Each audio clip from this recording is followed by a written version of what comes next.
今年双十晚会头一届伫台北大巨蛋来举办，现场是有2万外人来参加。咱的总统赖清德伫咧发表谈话的时阵，除了是祝福中华民国生日快乐，也讲到这两岸的议题。伊讲咧，这中华民国是113岁的生日，也那咱的厝边中华人民共和国是敢若75岁尔，所以对方绝对无可能是咱的祖国。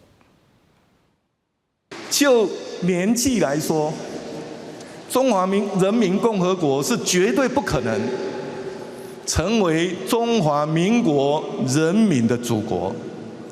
反倒是中华民国可能是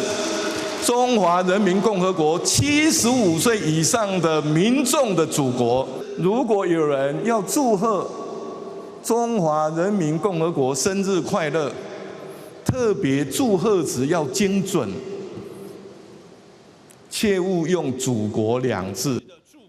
双十晚会顶头，台北市长蒋万安也有发表谈话，伊是特别点名到这个退伍的伞兵陈良峰，讲伊伫咧跳伞意外过了咧，经过6档的治疗甲复健，即马一定会当家己喘气、食物件甲行路，有展现坚韧的生命力。也那昨双十晚会有真侪精彩的表演，除了华台语歌手是接续来演出以外，大家上界关注的光辉，让高档搁在背上台顶唱歌，也互人听到真感动。